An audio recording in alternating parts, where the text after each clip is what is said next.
Good morning, guys. Shall we start? Yes, sir. Okay.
Yeah, fine. In the previous class, we just discussed about the interfacing. So, whatever may be the type of interfacing, that they fall under the following four categories.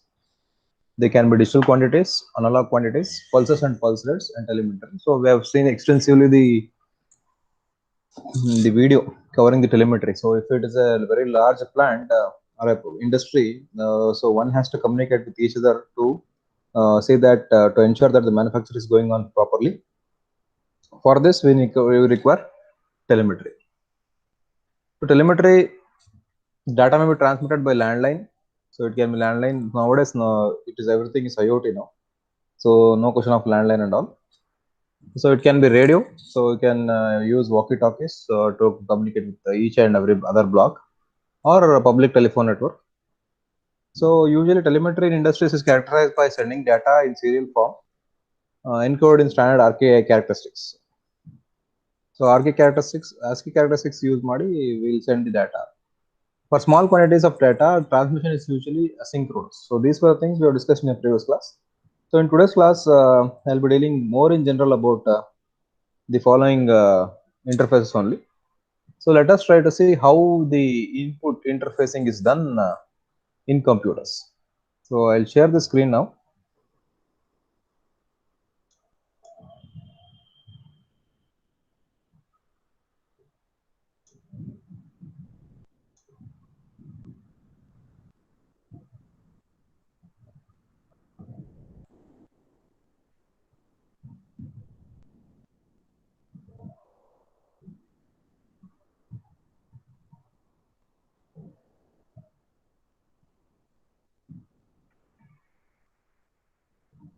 Okay, the first type of interface is called as a digital signal interface, or how the computer will recognize there is a digital input interface and output interface. So you can see here something, if you want to send the information from the computer to the from the plant to the computer, this is the what this is scenario. So you have your uh, computer here.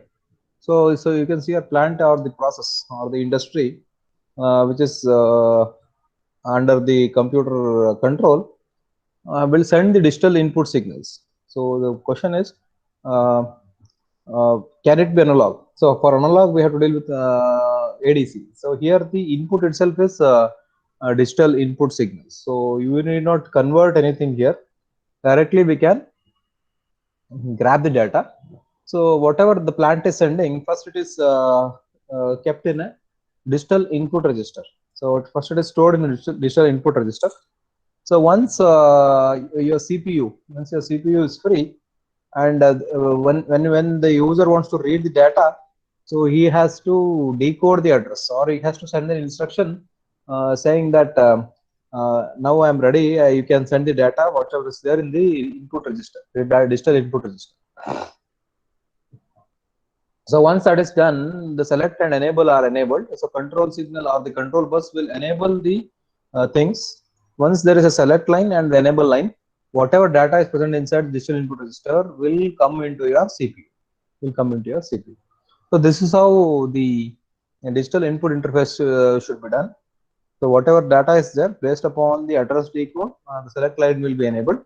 So once the select line is present and the control bus has the enable signal, so whatever data is present inside the digital input register will be accessed or will be sent to your CPU. So this is how the block diagram of digital input interface, simple digital input interface.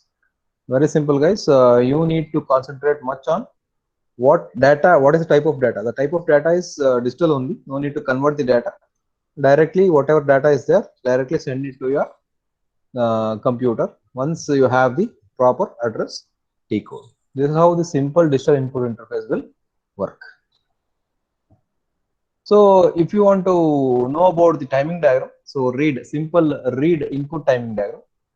So you can see here the address lines. So based upon system clock, you can see the system clock varying 101010 like this. We'll divide the cycles, we'll divide the time periods as T1, T2, T3, T4, T1, T2, T3, T4, etc. So you can see here address line is not present in the first T1. So you can see here now it has been enabled at the beginning of at the later part of the T1, address line is enabled here. You have the address line, you have the address line at T2, but although you have the address line at T2, during your T3 you have the total complete read enabled. Read is enabled at T3. Then only whatever data is there will be fetched at the intermediate position of T3. The input, whatever data is present, is been read by the computer in this fashion, based upon the system clock. So this is your timing diagram. So timing diagram you can see is T1, T2, T3, T4 are the time periods where the address line is enabled at the intermediate of T1, totally enabled at T2. So even though it is enabled at T2, you can say that read is enabling at the middle portion of your T2 or at the intermediate portion of your T2, the read is enabled. When the read is enabled and when there is an address, then only the data, whatever is present in the register here, will be read. This is a simplified read input timing diagram. So next we have digital output interface.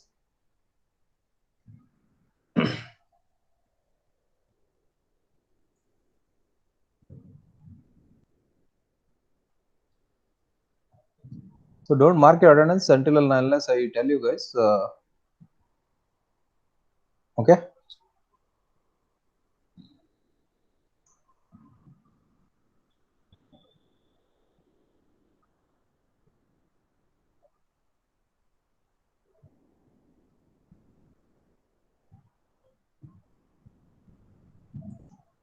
So this is your digital input interface. So how the data has been read from the register to your CPU. Next we have digital output interface. So the same thing here. Once you have the address decode and enable, so whatever data you need to send from the CPU is stored inside the digital output register and it is fed to the plant. This is how the you can see the data flow or the arrow mark here. Earlier when there was input, the plant was sending the data. The data was saved in the digital input register. Here it is stored, whatever the CPU is processed, that data is stored in your digital output register. Then the data is moved to your processor plant. So this is how the things will work inside a digital output interface. Let us look at the next type of interface called as pulse interfaces.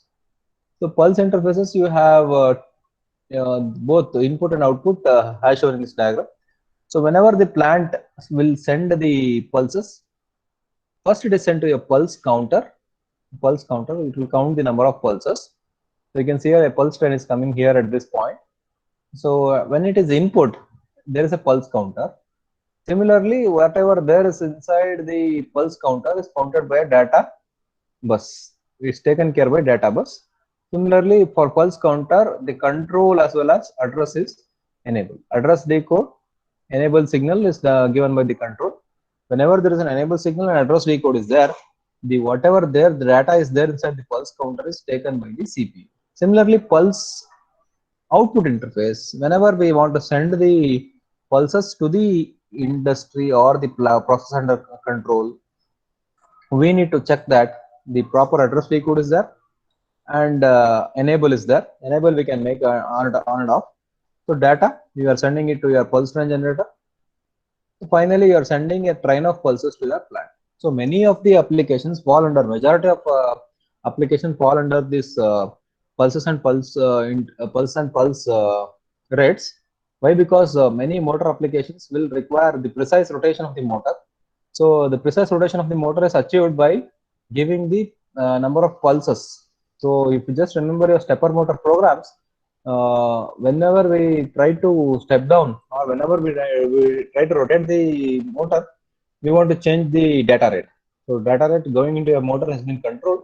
Number of steps is controlled by the number of pulses you are sending into your stepper motor. Similarly, any motor will rotate accordingly.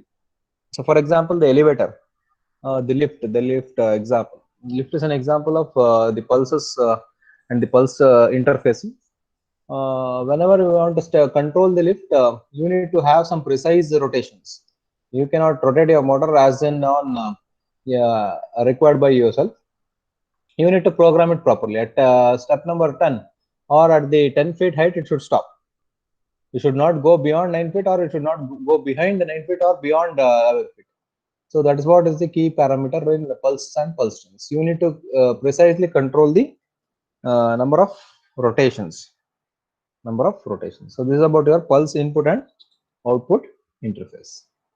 So pulse outputs can take variety of forms. It can be a fixed pulse duration, a set of pulses, a series of pulses of fixed duration, a single pulse of variable length, or it can be pulse width modulation. So it can be of any type.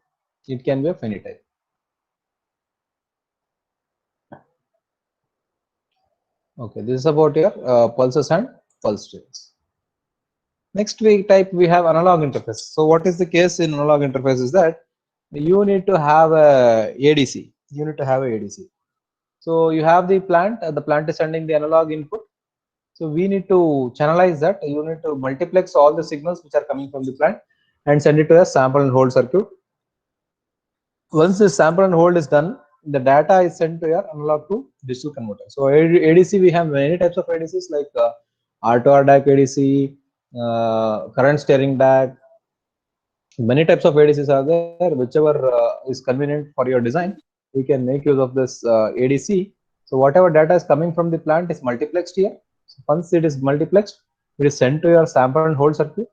So once that data is sampled and hold, once it is converted according to the Nyquist criteria, it is fed to your analog to digital converter. Finally, when the conversion complete signal is there, if that shows that whatever data is coming is been converted, so you can fetch the data. CPU will fetch once this CC is done. Conversion complete is done by the analog to digital converter, then only the data will be taken by your CPU. So CPU will control the following things. It will convert. It will try to control the ADC. It will try to control the sample and hold, and it will also take care of channel select of multiplexer. So analog input system is somewhat complicated as compared to a digital input interfacing. So majority classes nowadays we don't find any analog interfacing. So we go with digital devices or digital interface. Only a few systems which cannot be digitized will employ this analog input system and analog output type of interfacing. So you can see here, this is your analog output system. Whatever data has been, we want to send the data to your plant. So we need to have a ulta, ADC ulta here. So now you are sending data from computer to your processor plant.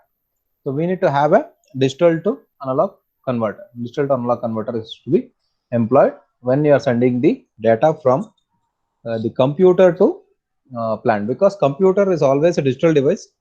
So the plant requires the analog version, means you need to convert that into appropriate voltage levels. So like 5 volts or 10 volts. So you need to use this type of interface, analog output system. Next very important concept, a real-time clock. Every RTS or every real-time system will have a real-time clock. So I'll just present a video on real-time clock. Just watch this video, guys.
Battery है।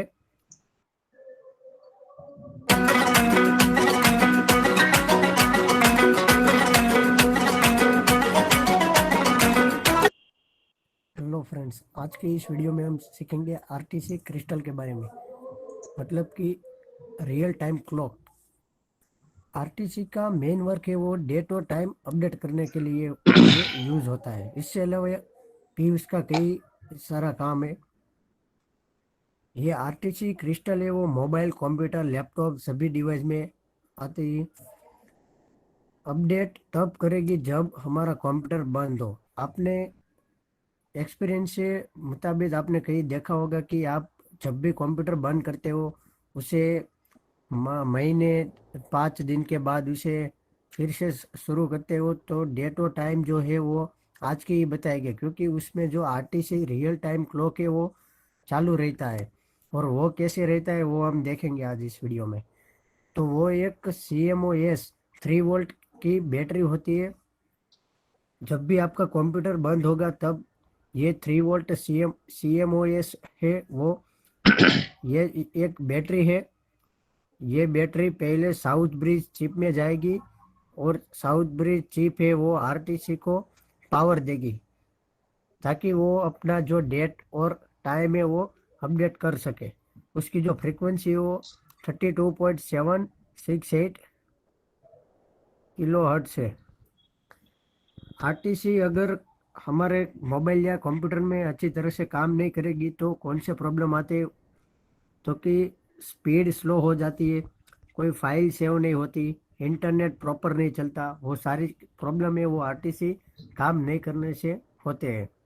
तो RTC ये जो जब भी आपका computer on होगा तभी ये वोल्ट से नहीं होगा, वोल्ट से पावर नहीं लेगा, तब वो कंप्यूटर जो ऑन है वहाँ से पावर लेगा। बल्कि आपका कंप्यूटर जब ऑफ है तभी ये 3 वोल्ट CMOS से ये आरटीसी जो है वो पावर लेगा और अपना डेट और टाइम का जो अपडेट का काम है वो शुरू रखेगा। तो इसी तरफ आरटीसी क्रिस्टल है वो रियल टाइम क्लॉक है। ये अपने डेट और टाइम को अपडेट करता है। और ये CMOS 3 वोल्ट की बैटरी है वहां से वो पावर लेता है जब भी आपका कंप्यूटर ऑफ है तभी समय। तो ये उसके काम नहीं करने के डिसएडवांटेज है। सो इसी तरह आरटीसी क्रिस्टल है वो काम वर्क करता है। So thank you for watching video.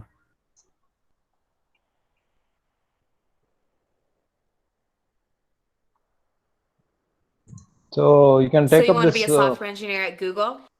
You can take up this small project. Those who are interested, you can do this using Arduino. Usually, everybody.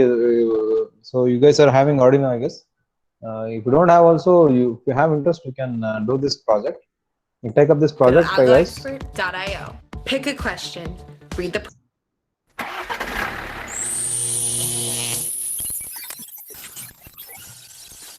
Hello, Dan Dolkowski here from howtomechatronics.com. In this Arduino tutorial, we will learn how to use the DS3231 real-time clock module.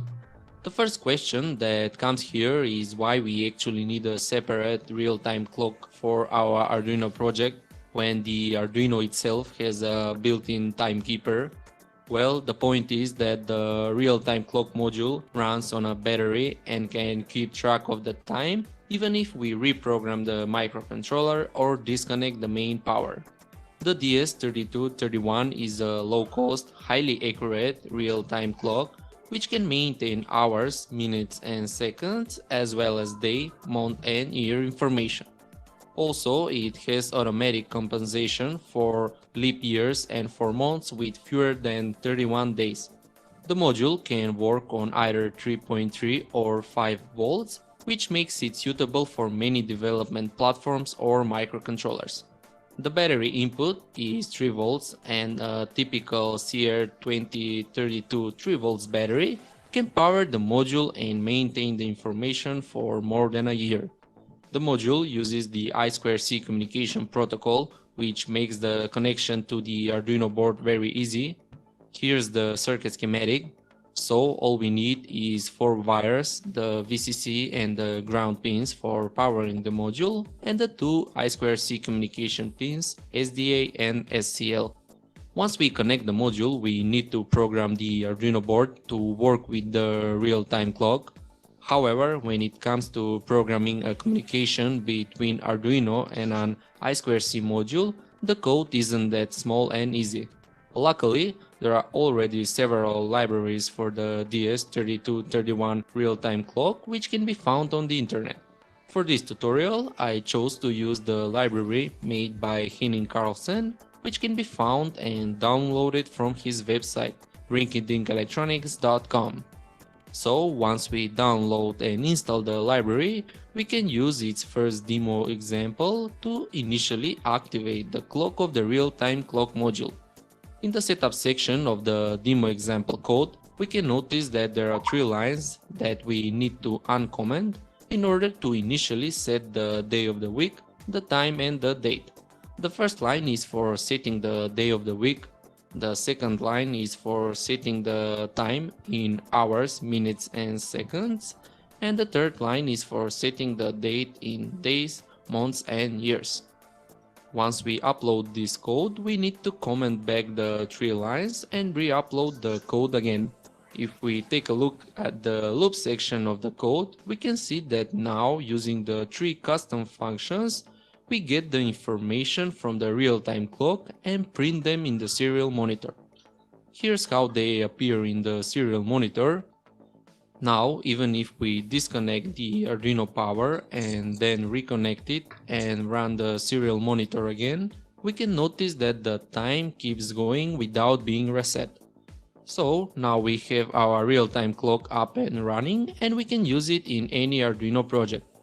As a second example, I connected an LCD to the Arduino and printed the time and the date on it. You can find the source code of this example on my website article. That's all for this tutorial. Thanks for watching, and for more tutorials and projects, visit my official website howtomechatronics.com.